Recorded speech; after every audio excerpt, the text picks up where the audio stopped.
जय सच्चिदानंद। हमने अगले वीडियो में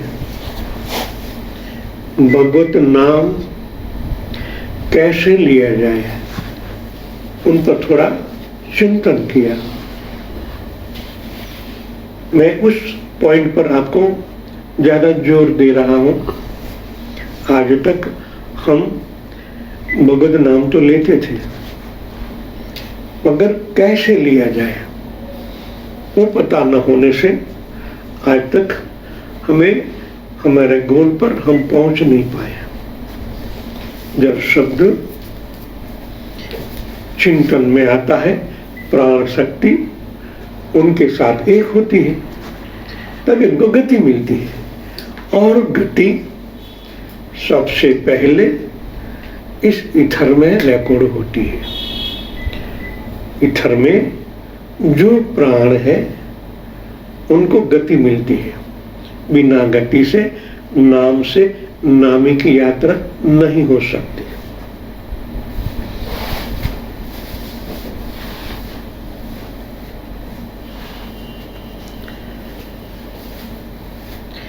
इस प्रकार स्थूल शब्द के रूप में अवर्णनीय हुआ भगवत नाम साधक की सहायता करता है और विष्णु पद को साक्षात्कार करता है। वैखरी वाणी विश्व रूप में है। स्थूल विश्व और सूक्ष्म देवदत्त के बीच सबर जोड़ने वाली मध्यमा वाणी है। 4 प्रकार की वाणी की यह बात हुई है। वैखरी, मध्यमा, पश्यन्ति और परा। वैखरी वाणी विश्व रूप में है।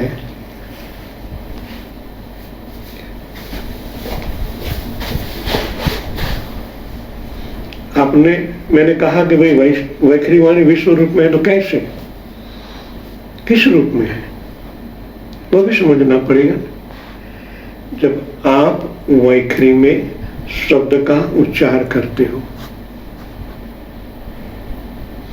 उनका स्पंदन उत्पन्न होता है। ध्वनि तरंग की बात कर रहा हूं।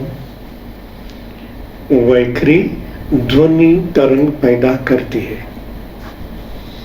और इस ब्रह्मांड में सबसे पहला स्तर, जो निचला स्तर है, वो वैखरी का है।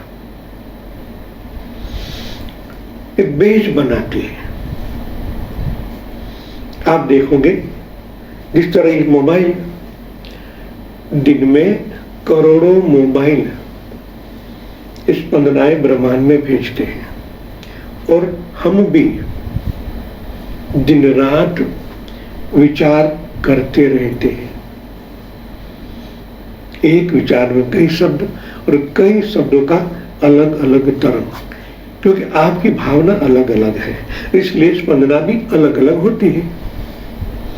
वैसे देखो तो पूरे ब्रह्मांड में तरंग के सिवा कुछ नहीं है। कहाँ?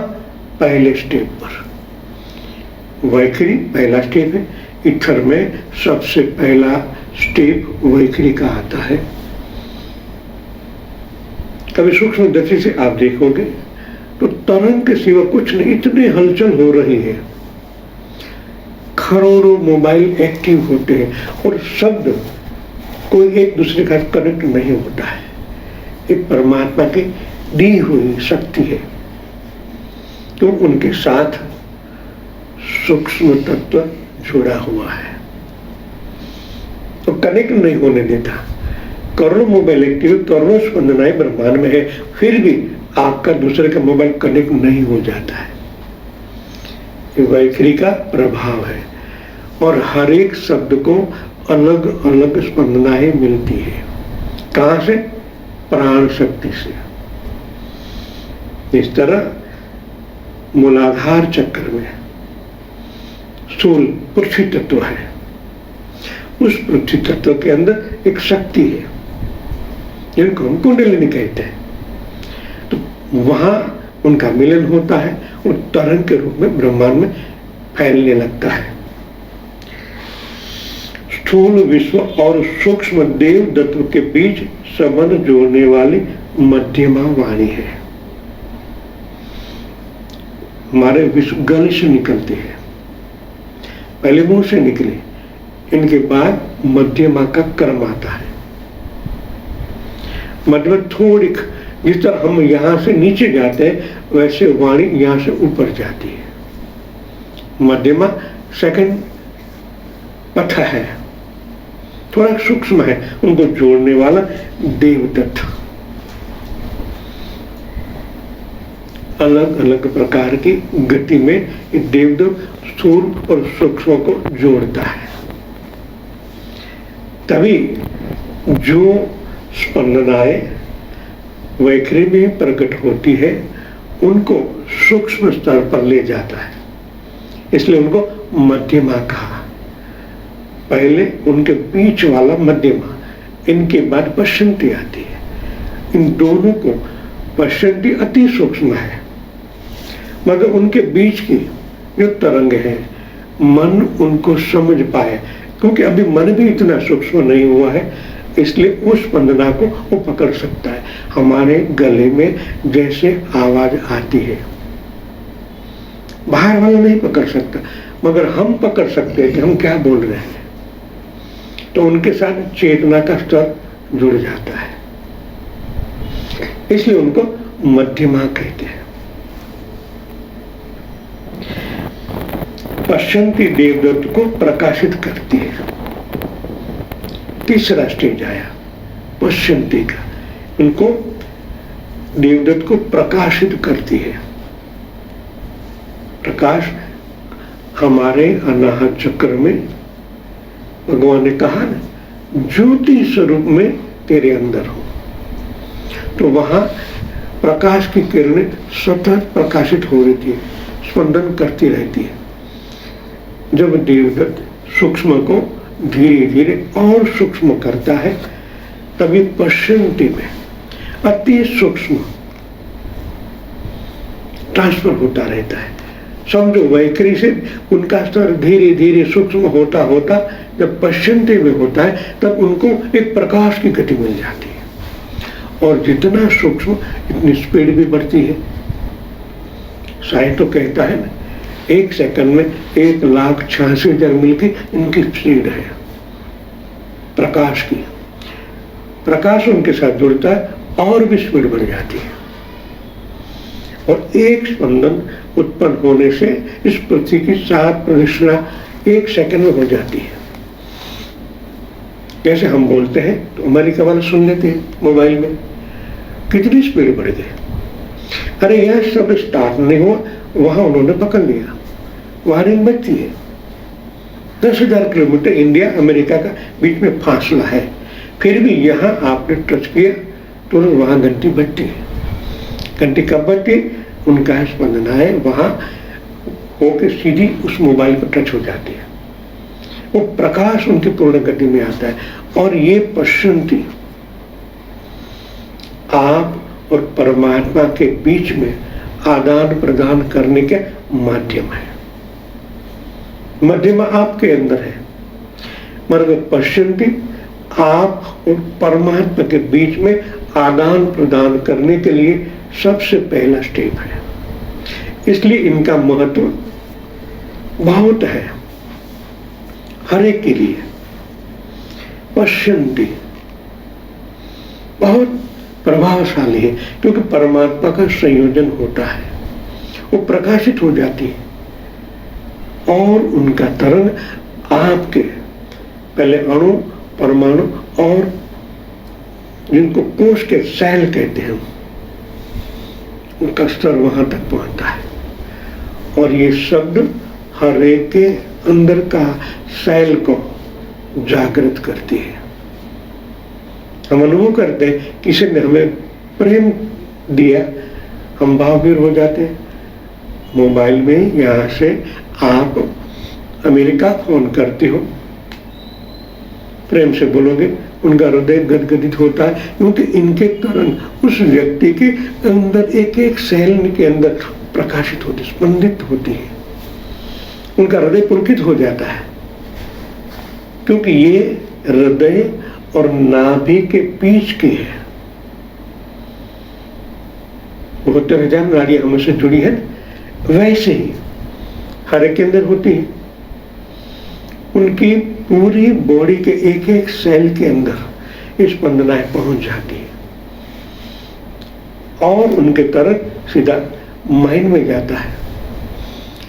माइंड उनका अर्थघटन करता है, मगर स्पीड इतनी होती है कि हमें कुछ मालूम ही नहीं पड़ता है कि ये प्रोसेस क्या होता है, कैसे होता है। वो होता जरूर है। तो आपके अंदर बैठे हुए परमात्मा और आपका मन फासला तो बिल्कुल कम है,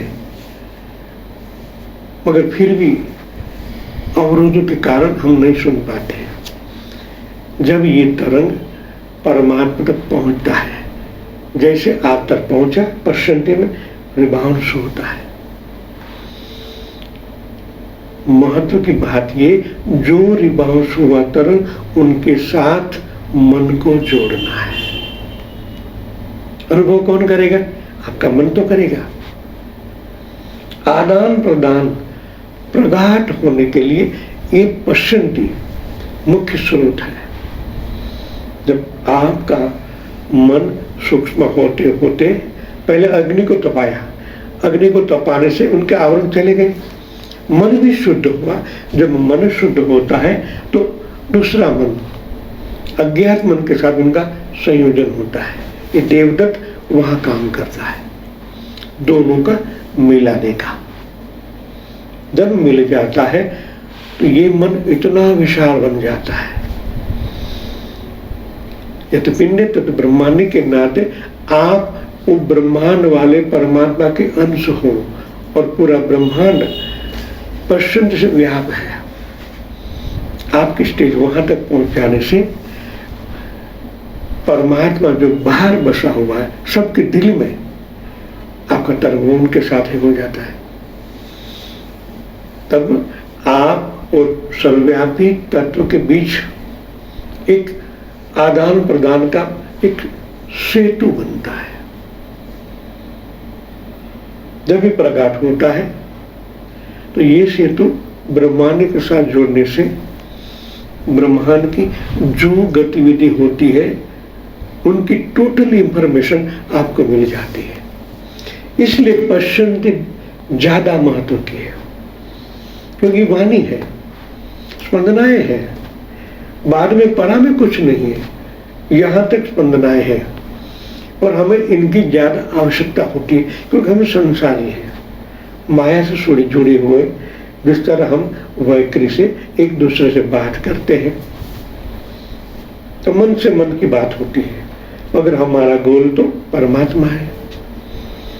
जब उनके साथ तार जुड़ना तो ये वैखरी स्पंदना की भाषा है, ये सर्वश्रेष्ठ पश्चिंती है। ये पश्चिंती आपको सिखाई जाती है। वाइब्रेशन सवेरे जो लगती है आश्रम में, तो आपको ये स्पंदनाएं सिखाई जाती है। यहाँ से तरंग निकलता है, दिखाई नहीं देता, फिर भी स्पंदनाएं आप पकड़ सकती हो।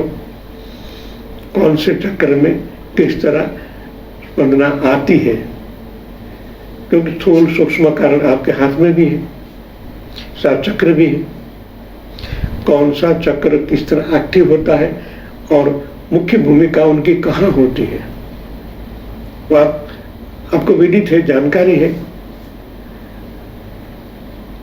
स्पंदना आई तो जरूर। आपने जिस व्यक्ति को देखा, आपने देखा है प्राण से, वो प्राण इस पश्चिम को परावाहक बनकर वहां तक पहुंचता है, वापस भी आता है। वापस आता है तभी तो आप वाइब्रेशन पकड़ सकते हो। तो यही ब्रह्मांड में गति होती है। यहाँ बैठे बैठे आप कई जगह 5-10 हजार 25,000 किलोमीटर दूर जा सकते हो, टोटल इंफॉर्मेशन ले सकते हो। और सर्वव्यापी तत्व जहां सक्रिय होता है उनके साथ तार एक हो जाता है। अभी आप और परमात्मा के बीच में पश्चिंती कड़ी बन जाती है।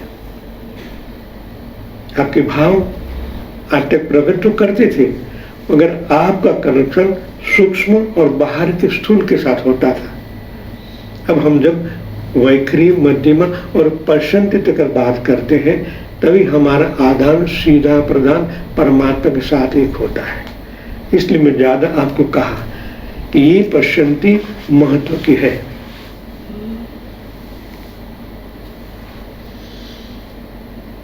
पश्यंती देवदत्त को प्रकाशित करते और परावाणी साधक को परम पद में विलीन कर देती है। वहां कोई शब्द नहीं है, शब्दातीत गुणातीत हम कहते हैं, यही बात है परावाणी में।